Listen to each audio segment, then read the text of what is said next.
Abantu benshi barimo baribaza ese noneho FRDC iri bubigenze gute, leta ya Kongo biraza kugenda bite?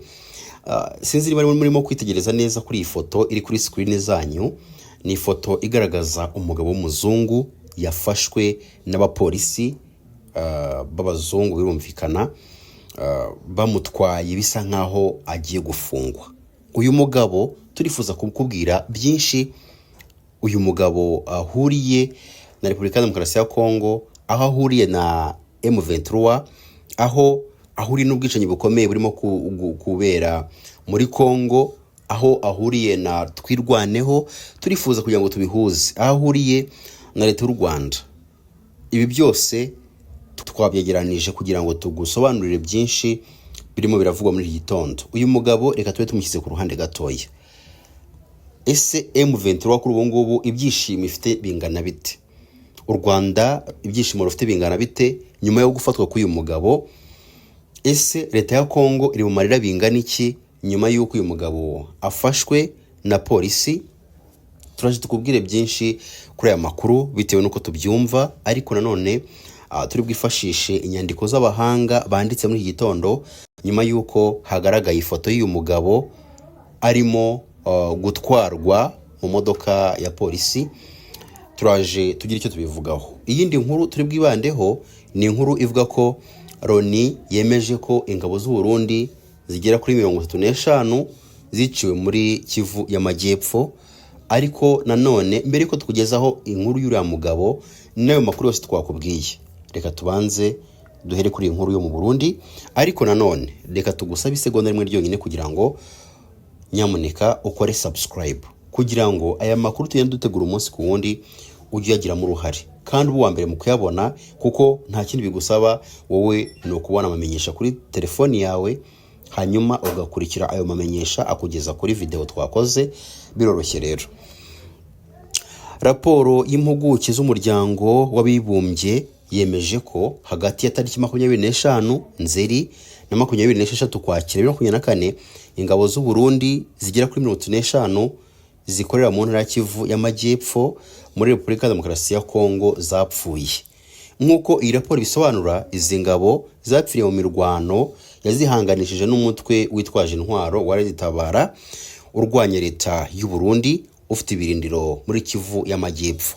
Muri iyi mirwano kandi habonetse ingabo z'u Burundi zigera kuri 15 zakomeretse, birumvikana zirimo umuyobozi wungirije wazo muri Kivu y'Amajyepfo.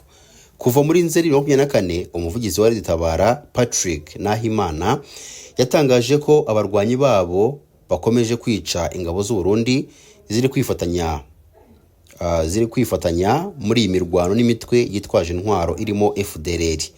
Nahimana tariki 25 Nzeri yagize ati biragaragara ko FDLR ariyo ishyigikiye cyane ku rugamba, bitandukanye na FDNB batabishaka bakabihatira FDLR. FDNB yarahombye cyane, itakaza abasirikare bagera kuri 20 kandi abatabarika barakomereka. Tariki 26 Ukwakira 2024 Leta Tabara nabwo yatangaje ko yiciye abasirikare Burundi 45 mu mirwano yabereye mu misozi ya Itombwe barimo Lieutenant Colonel Simon Nyandwi. Naho tariki 25 Ugushyingo 2024 Leta Tabara yongeye gutangaza ko yiciye abasirikare b'u Burundi 9 mu mirwano yabereye mu gace ka Rubwebwe Tawundi barimo Colonel wayoboraga ikigo cyaho n'umwungirije. Kuva muri Nzeri umuvugizi w'igisirikare cy'u Burundi Brigadier General Gaspard Baratuza yahakanye aya makuru ko Leta Tabara yagiye itangaza, asobanura ko ahubwo uyu mutwe witwaje intwaro ari we watakaje abarwanyi benshi. Tariki 26 Ugushyingo Brigadier General Baratuza yagize ati ntihagire uha agaciro ibiri muri ririya tangazo ry'ubusazi. Vuba FDNB, ko turavugana igisirikare cy'u Burundi, izabereka ubuhamya bw'abarwanyi bari Tabara bafashwe mpiri ndetse n'abandi basirikare benshi bari Tabara bishyikirije ingabo zacu ziri ku rugamba. Ingabo z'u Burundi zikorera muri Kivu y'Amajyepfo kuva muri Kanama 2023 hashingiwe ku masezerano ibihugu byombi byagiranye yo gukemura ikibazo cy'umutekano muke. Igikomeye cyazijyanye muri iyi ntara ni ukurwanya imitwe irimo Red Tabara, Forebu ndetse na FRN. Dukomeze no ku nkuru twaguteguriye n'ubundi ivuga ko wa musirikare wari ukomeye wafashaga leta ya Kongo kubona intwaro, kubona abasirikare b'abacanshuro, kubona abarwanyi bakomeye cyane baza kurwana na M23. Kuri ubu ngubu yamaze gufatwa nk'uko babona kuri screen zanyu. Turifuza rero kugira ngo tubihuze nk'uko twabibasezeranije, rero ntujye kure. Helatu Patra ufasha leta ya Repubulika Demokarasi ya Kongo kubona abacanshuro ikoresha mu rugamba ihanganyemo na M23 biganjemo abaturuka mu bihugu biri mu Burayi bw'iburasirazuba, yatawe muri yombi muri Romania. Uyu mugabo yagaragaye mu burasirazuba bwa Kongo ari kumwe n'ingabo z'iki gihugu. Amakuru avuga ko ari we wari ukuriye umutwe ufashe igihugu. Kubona abacanshuro baturutse i Burayi bivugwa ko baba bagiye gutoza ingabo z'icyo gihugu, uretse ko banagaragaye barwana ku rugamba. Potra yafashwe ubwo yari yerekeje mu murwa mukuru wa Romania, Bucharest. Bivugwa ko uyu mugabo usanzwe ari umwe mu bayobozi bashinzwe umutekano wa Kalin Georgescu, umwe mu bari kwiyamamariza kuyobora Romania, ariko ashinjwa kwifashisha Uburusiya mu bikorwa byo kwiyamamaza. Urukiko rushinzwe kurinda itegeko nshinga muri Romania ruherutse gutesha agaciro ibyavuye mu cyiciro cya mbere cy'amatora ya perezida wa Repubulika, ruvuga ko atanyuze mu mucyo kuko Uburusiya bwayavuzwemo. Bivugwa ko Uburusiya bwifuza ko Colin yatsinda amatora kuko abushyigikiye. Mu majwi yabaruwe, Georgescu w'imyaka 32 y'amavuko yari yagize ibice amajwi 22.9%, mu gihe Laskoni bari bahanganye ashyigikiye Uburusiya na Leta Zunze Ubumwe za Amerika yagize 19.2%. Gusa na mbere yuko urukiko rutesha agaciro ibyavuye mu matora, rwari rwasabye ko hongera kubarurwa amajwi nyuma yuko inzego z'ubutasi zigaragaje ko Uburusiya bwagabye ibitero 85,000 by'ikoranabuhanga kuri systeme ikoreshwa mu kubarura amajwi. Nyuma yo gusesa ibyavuye mu matora, bamwe mu baturage bashyigikiye Colin barakaye cyane, birara mu mihanda batangira kwigaragambya. Nubwo imyigaragambyo yakozwe ari mito kuko yitabiriwe n'abantu bari munsi ya 300, gusa ku rundi ruhande hari habaye imyigaragambyo y'abari ku ruhande rwa Laskoni rwifuza ko uretse gusesa amatora haba n'iperereza ku ruhande rw'Uburusiya mu matora ndetse n'isano bifitanye na Georgescu. Iyi myigaragambyo iri kubera ku kibuga cya kaminuza ya Bucharest.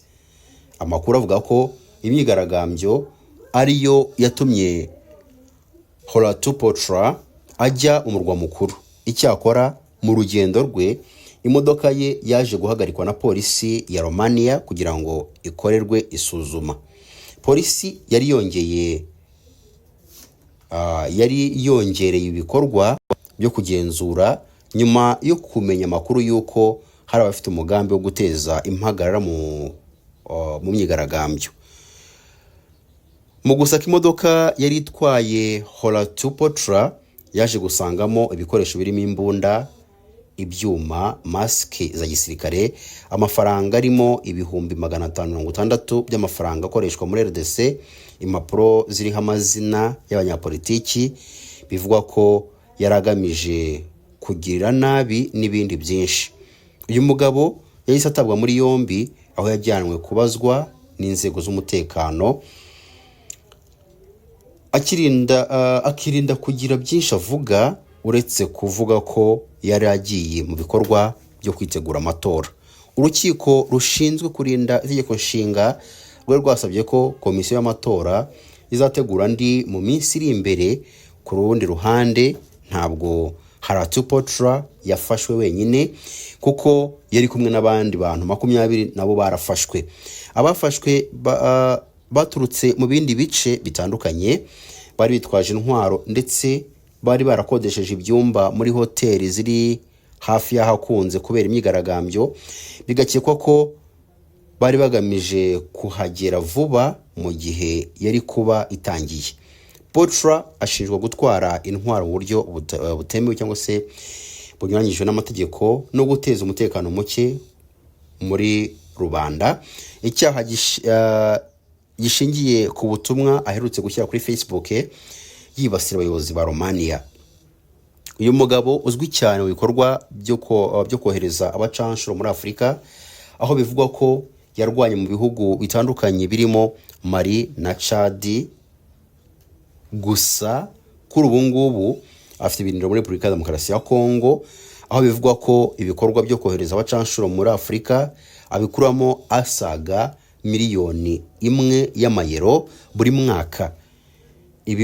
Bimugira umugabo ufite ikofi yihagazeho.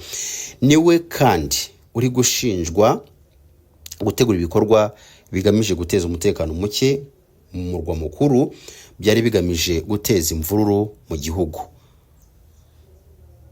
Mu mirimo ikomeye uyu mugabo yakoze harimo kuba umurinzi wa Emery wa Katari ahagana mu 1990, akaba yaranabaye umurinzi wa Perezida Ange Felix Patasse wayoboye Centrafrique. Naho ku yandi makuru twaguteguriye